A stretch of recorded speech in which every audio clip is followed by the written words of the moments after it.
Today's session of the 13 ways to build a scalable business. We are on item 9 and 10. So 9 is identify key leadership roles, and 10 is build a calendar of training. I'm going to share my screen and we're going to talk about identifying key leadership roles. Um, so really, this is kind of talking about in your business, if you make a decision to scale your business in any way. So this might be building a team. It might be if you want to still be a solo agent, but maybe you have vendor partners that might be helping you with some key roles, things like that. So the first really kind of where you want to be and taking all of the first steps 1 through 8 that we covered. This is really an evolutionary piece of the 13 steps to building a scalable business. Is we're looking out into the future, right? We want to build out those particular leadership roles. So sit down with this form or a blank piece of paper and really sit down and really think about futuristically, whether it's short term or long term, what are those key roles that you would need to have in your organization? This might be an executive assistant or an admin, might be a manager of operations. You may want to have a buyer specialist or a listing specialist. How about a transaction manager? That's also a key role. So, kind of thinking futuristically, what are those roles that you would need in your organization? But also part of it in which in the video, Jake goes over a lot of these roles. But I think maybe it also a piece to add into what Jake was saying was, what does your role look like as the agent? Where do you like to specialize and where are your strengths? Are your strengths around growing the business? Are your strengths doing transactions? Kind of where is your happy place? Where is your happy medium in your business? And maybe you're filling roles around those your area of expertise. So another that's kind of in the case if you're thinking about building a team. If you really want to stay a solo agent, I'm looking into vendors on outsourcing things that is not really core to growing your business. I'll give you an example. You're a business owner, right? And you need to put together some accounting systems in your books. So maybe you hire a bookkeeper, maybe you entrust a CPA to help you with your books. So it's really looking at the business as a whole and what are those roles and responsibilities that you would need to entrust, whether it's key roles within your sales organization or if your ancillary roles and responsibilities. So once you've identified what those roles are, what are their responsibilities? So in the case of, say, it's a buyer's agent or a listing specialist, what are their roles and responsibilities? In this exercise, we're not talking about kind of writing a job description. We're talking about just putting into bullets what those responsibilities would be for that particular um, roles. Um, Come up with at least 5 to 6 bullets of what those responsibilities for each one of your key roles would be. Um, what performance metrics will those key players be held accountable to? And those metrics are really going to be defined based on what the role is. So if you had a sales manager, so maybe that's measuring the success for that sales manager, maybe that's based on um, revenue projections or sales projections for the group as a whole, or, depending on what their job responsibilities, maybe it's just kind of a portion of that. Um, and with that, you need to have data, you need to have metrics, you need to have systems that are going to be able to report those metrics, and also a process in place so that you can evaluate those metrics with that particular individual, those people, so that they know if they're being successful in their role with their job responsibilities. Kind of working into kind of a coaching, mentoring kind of um, role for yourself. So also think about that when you're talking about in the first step about roles and responsibilities is knowing as you as a leader that you are going to be taking on some of those responsibilities of managing those key individuals within your organization. Describe what the ideal person is in each one of those roles. What characteristics do those individuals need to have? How would you describe that person? And would they be a fit? So it might be prior work experience. It might be, depending on the role, are they a people person? Are they, very much, do they like the numbers? Do they like to be in the paperwork? So for each one of those roles that you identified, think about who your ideal person would be, your avatar of sorts. And then you build your talent bench. This concept was really interesting that Jake talked about, but take a look at the people that you know. Do you know anybody that would possibly kind of fit into those roles? You'll always want to make sure that you create the role first and then identify the person and not the other way around. So it makes it difficult if you have a person and trying to, you know, create a job specifically for them. So in this exercise, you really want to kind of look at your database, look at your vendor partners, look at agents that you've worked with in the past.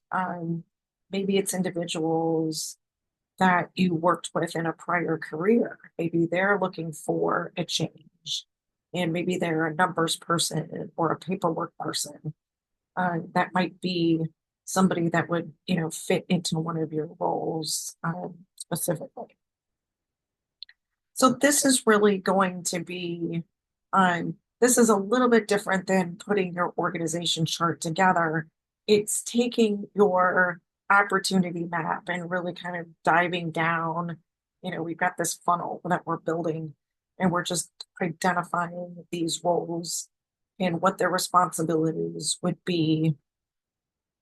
What does that ideal person look like? And then possibly even putting some names into that, into those roles. This will definitely be beneficial in your organization going forward. So step 10 for building a scalable business is building a calendar of training. So this is very interesting because not only when we talk about training, we're talking about growth, right? We're talking about personal growth, and we're talking about you being in a leadership role. You're also responsible for growing others and providing resources for them to grow their development. So, kind of like the example that Jake gives in the video, is like apply your oxygen mask first, and then you can apply the oxygen mask for others. So really focusing on your personal growth plan.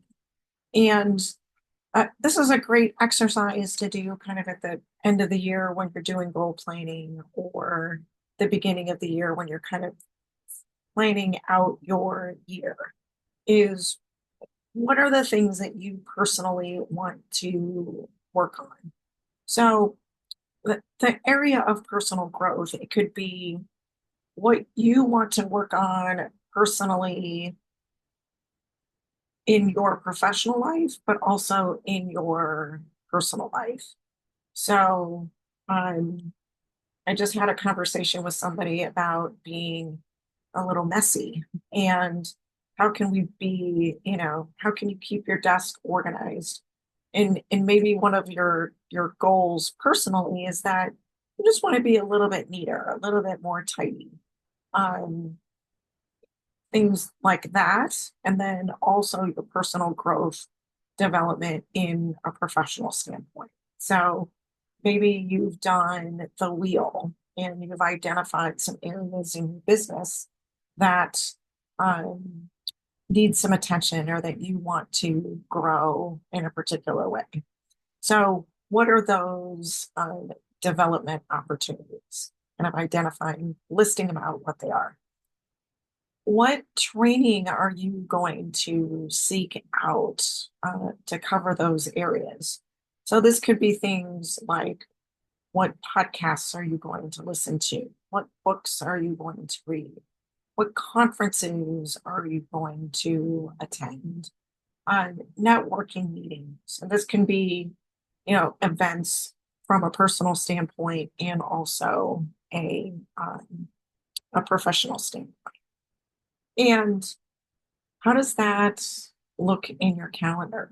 So, a thought is maybe you take your list of things that you want to work on and you break it up over each month through the year. So, January, you're going to focus on being more neat and tidy.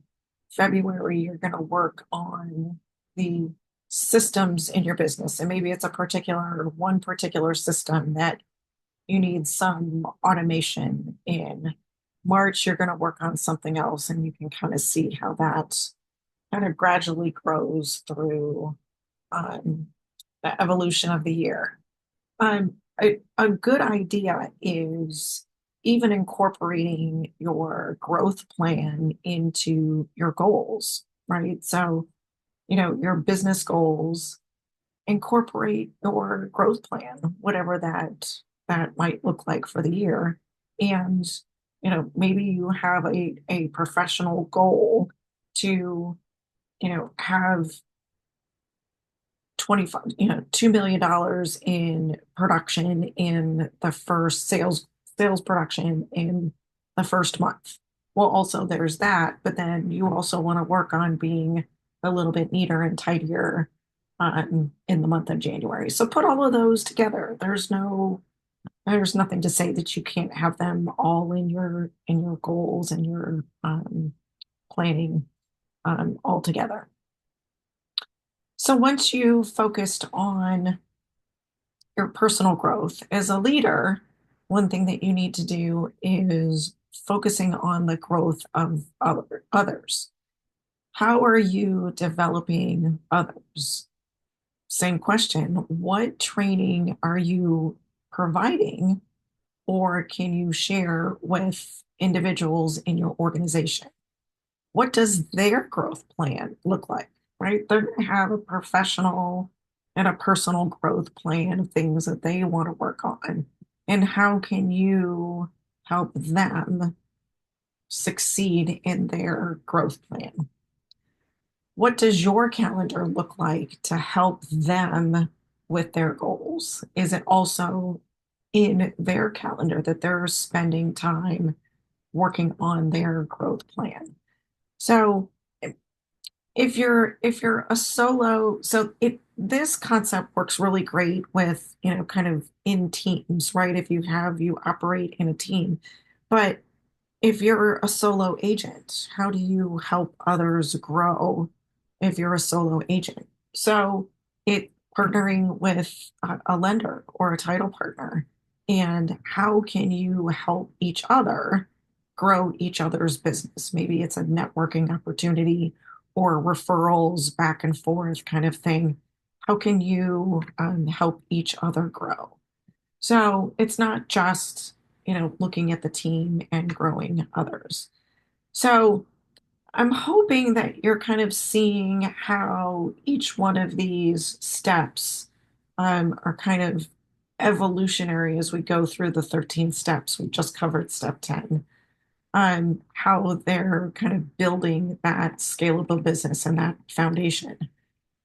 So next week, we're going to cover step 11 and 12, and we're kind of going to do 13 as well. We're going to kind of bring it all together. So step 11 is building systems, documentation, and taking action. Step 12 is marketing. That's a big one.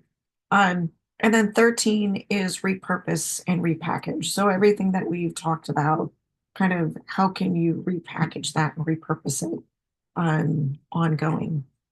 So that's all that I have for you today. I certainly hope that you have enjoyed this session and look forward to the next video where we cover 11, 12, and 13. Until next time, have a great day.